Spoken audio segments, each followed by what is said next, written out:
Greetings all, I am Burger coming to you from the bunker. Hey, today let's talk about foraging. Now, foraging for survivalists and preppers is a skill that you need to be practicing now. Don't think that you can just figure it out after SHTF occurs. It's very important to have knowledge and to practice this skill ahead of time and really to know what you're doing. So, hey, today I just had a very quick example. I actually put this together just in about 5 minutes this morning, very easily just walking around. So, a couple of examples. When I look out into a field, many people might see, whatever they see, but I always try to identify, where's the food located. And my examples today are very first here, easy one, is dandelions. Dandelions actually are came to North America from Europe as a source of food. With the yellow flowers, you can actually make tea out of them. I like to use the French press method. Some people just boil the flowers in boiling water to get their tea out. Obviously, the green leaves are used and as like salad. People actually grow dandelions for restaurants commercially. And even though I didn't get the roots off this dandelion, it's still kind of early in the year to do that. The roots can be used for what the old timers called coffee. I'm not sure that technically qualifies for coffee, but the roots can be kind of roasted and ground up and also boiled into a drink.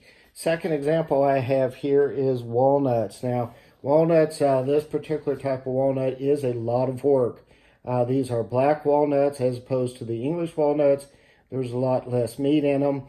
These actually have been semi-processed already. When they fall off the tree, they actually have what I call a husk on them. Got to remove that husk. There's some kind of gooey, wet stuff around them that if you don't remove it by washing pretty thoroughly, will get a fungus on it. And once that fungus appears, personally, I probably would stay away from them. But this is a black walnut, which is pretty prevalent in my area. And, it does take a lot to make a meal out of some of this foraging stuff, but what I like to view it as is supplementing for different types of nutrients, vitamins, minerals, and additionally just some easy low-hanging fruit type calories. Now the last one I wanted to show is kind of a little bit of a tougher one. These are actually acorns, and acorns, especially out of my examples, you really need to know what you're doing with acorns. So there are certain species of oak trees that produce what the Native Americans called sweet acorns in their own language. And what they did was they identified where these great big oak trees were. The inside of the acorn or the actual nut is the part that they really wanted.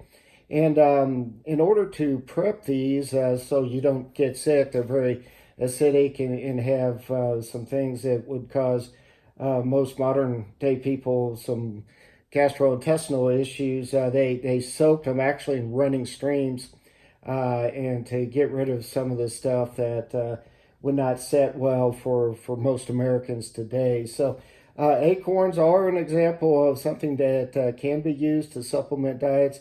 However, it's a great example of foraging, and you need to be able to identify your different types of oak trees and really know what you're doing. In addition to that, I went ahead and got a couple acorns, that have been untouched. But you can see here, we actually, if you're looking at foraging, you're going to be competing with wildlife out there. So the squirrels beat me to a couple of these acorns. And in my case, I think that's all right because there's a lot of squirrels where I live. And, if you have a way to harvest the squirrels for meat, I think, we should encourage, a good, healthy squirrel population. But I just wanted to point out that, yeah, nature doesn't care if you're hungry. If the squirrel gets there before you do, well, he gets the actual good part of the acorn. So again, just to refresh, I think foraging is a vital skill for outdoors people, for preppers, survivalists, but it does take a lot of knowledge. It takes practice. You really need to know what you are doing. So I am Rugger coming to you from the bunker. Let's be careful out there.